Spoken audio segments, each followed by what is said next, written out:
لیکن اس ملک میں ہوا. کسی جمہوری ملک نے آزادی اظہار کے نام پر اپنی فتح کو شکست میں نہیں بتایا، لیکن اس ملک میں یہ بھی ہوا، یہ بھی دیکھا گیا. کچھ لوگوں نے چینل پر بیٹھ کر کہا کہ پاکستان 1965 کی جنگ ہارا تھا. کوئی جیتی ہوئی جنگ جو ہے اس کو بھی ہارا ہوا بتاتا ہے؟ اپنے ملک کی جیتی ہوئی جنگ کو آپ ہار بتا رہے ہو.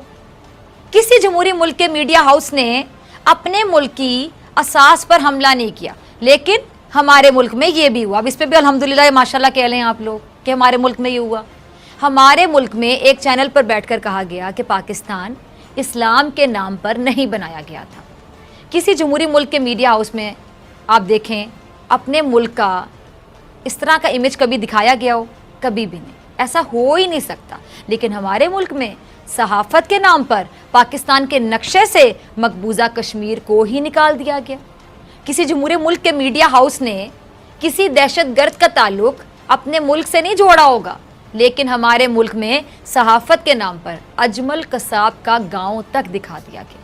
کسی جمہوری ملک میں صحافت کے نام پر کردار کشی نہیں کی جاتی، لیکن ہمارے ملک میں صحافت کی آڑ میں جتنے ذاتی حملے کیے گئے ان کی مثال نہیں ملتی. ہمارے ملک میں اسلام، جمہوریت اور صحافت کے نام پر وہ تماشا لگایا گیا جس کا خمیازہ اس قوم نے بھگتا.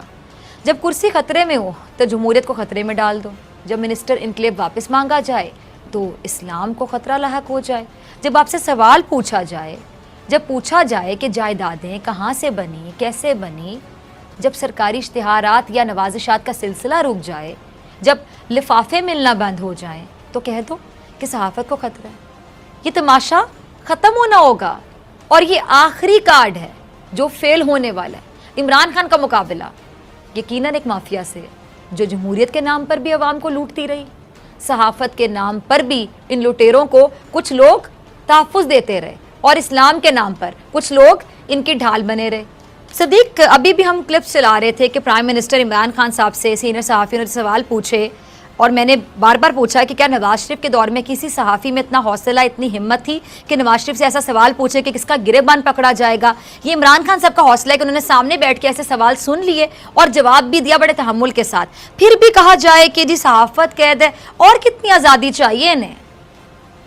دیکھیں، بات یہ ہے کہ کس بنیاد پہ کہا جا رہا ہے کہ میڈیا آزاد نہیں ہے. جو میڈیا کے فرعون کو جو پکڑا گیا ہے، اس کی کرپشن، لوٹ مار اور نواز شریف کے ساتھ مکافے، اس پہ کہا جا رہا ہے کہ میڈیا آزاد نہیں ہے.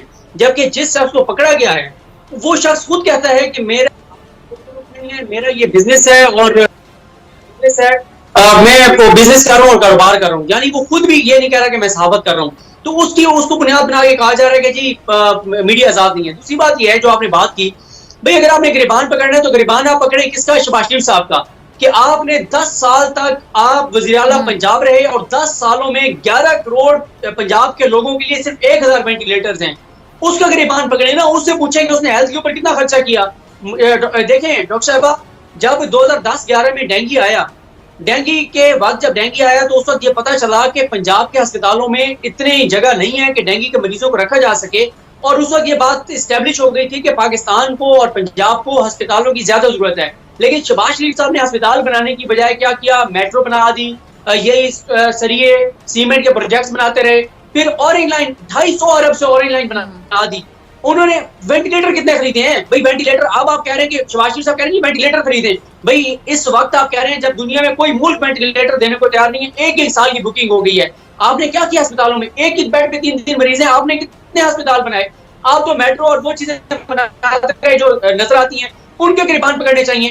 ان سے پوچھنا چاہیے جو جعلی اکاؤنٹس بنا کر اور منی لانڈرنگ کرتے رہے. نواز شریف صاحب کے لیے 9 جے ڈی کے 9 والیوم موجود ہیں، زرداری صاحب کے 25 والیوم موجود ہیں. ان کے گریبان پکڑے، ان سے پوچھیں کہ جب پاکستان میں پاکستان کے لوگوں پہ جو پیسہ خرچ ہونا تھا وہ آپ یہاں سے کرپشن، منی لانڈرنگ، لوٹ مار کر کے اور آپ بیرون ملک کے ساتھ سے جائیدادیں بناتے رہے. آپ نے اس عوام کے لیے کیا کیا جس سے آپ ووٹ لیتے ہیں؟ ان کے تو آپ گریبان پکڑتے نہیں ہیں. اس عمران خان کا آپ گریبان پکڑ رہی ہیں جو اگلے 1.5-2 ماہ میں 10,000 وینٹیلیٹر خریدنے جا رہا ہے، اور اس کیفیت میں جب دنیا کا کوئی ملک وینٹیلیٹر دینے کو تیار نہیں ہے. اور یہ بھلا ہو چائنا کا کہ وہ ہم سے وہ کر رہے ہیں. دوسرا، شہباز شریف صاحب سے پوچھیں کہ وہ بڑے بھاشن دے رہے ہیں بیٹھ کے میڈیا پہ، یہ کریں وہ کریں فلان کریں نہیں کریں. انہیں کہنا کہ آپ قطریوں سے قطری خط تو لے آتے ہیں. اب آپ قطریوں کو کہنا کہ اس وقت پاکستان کی مدد کریں آپ کے تھرو. آپ سعودی عرب کے ساتھ آپ بڑا دعویٰ کرتے تھے، آپ نے ذاتی تعلقات رکھے. آپ اپنا کردار ادا کریں، ان ملکوں سے جہاں جا کے آپ پناہیں لیتے ہیں. جن کے آپ خط لے کے آتے ہیں، اب آپ تعلقات کا پتہ چلے نا. بات یہ ہے تنقید کرنا آسان ہے، عمران خان صاحب کو سخت لہجے میں بات کرنا آسان ہے. اب آپ جو کہتے ہیں کہ جی ہمیں ماضی کا نہ بتائیں، کیسے نہ ماضی کا بتائیں؟ جو 5,000 ارب ہم نے اگلے 2 سال میں دینا ہے وہ کس کا لیا ہوا قرضہ ہے؟ اس حکومت کا لیا ہوا قرضہ ہے یا پچھلی 3 حکومتوں کا لیا ہوا قرضہ ہے؟ تو دیکھیں عمران خان صاحب کا یہ بہت اچھا ایک عمل تھا کہ وہ میڈیا کے ساتھ انٹریکشن کر رہے ہیں، وہ خود فرنٹ پہ آ کے عوام کو اعتماد میں لینا چاہتے ہیں اور ان کو لینا بھی چاہیے، وہ سربراہ ہیں اس ملک کے. لیکن یہ جو رویہ ہے یہ کسی طور پہ قابل قبول نہیں ہے. اب یہی وجہ ہے، آپ نے دیکھا ہے پھر ہم میڈیا والے گلہ کرتے ہیں کہ لوگ گالیاں دیتے ہیں. میں اس کی مذمت کرتا ہوں، گالیاں نہیں دینی چاہیے، لیکن مسئلہ یہ کہ لوگ فرسٹریشن نکالتے ہیں، لوگ اپنا غصہ نکالتے ہیں. لوگ کہتے ہیں کہ پوری دنیا میں اس وقت کرونا کا رونا ہے اور آپ کو میڈیا کے فرعون کا رونا ہے. آپ کہتے ہیں اس کو کیوں پکڑ لیا، اس کو چھوڑ دو. پورے میڈیا نے ہمیں یہ بتایا کہ شہباز شریف صاحب آئیں گے، وہ جو مسیحا ہیں اس قوم کے، ان کے پاس ایسی ان کے پٹاری کھولیں گے، ایسا حل قوم کو بتائیں گے کہ پوری دنیا دنگ رہ جائے گی کہ کرونا کا اصل حل تو یہ تھا جو شہباز شریف صاحب نے دیا ہے، اور پھر پوری دنیا پاکستان کو فالو کرے گی. اور انہوں نے جب اپنی پٹاری کھولی، اس پٹاری میں سے کیا نکلا کہ 20 کلو رمان کو رہا کر دینا تو کرونا اب ٹھیک ہو جائے گا. تو بھائی وہ شہزادہ چارلس کو بھی کرونا ہو گیا، اس نے وہاں کس کو پکڑا ہے جو اس کو وہاں پہ کرونا ہو گیا ہے، تو وہ کس کو رہا کرے تو اس کا کرونا جو ہے وہ ٹھیک ہو جائے گا. میڈیا کو اس وقت ذمہ دارانہ رول ادا کرنا چاہیے، صحافیوں کو، اینکرز کو ذمہ دارانہ رول ادا کرنا چاہیے.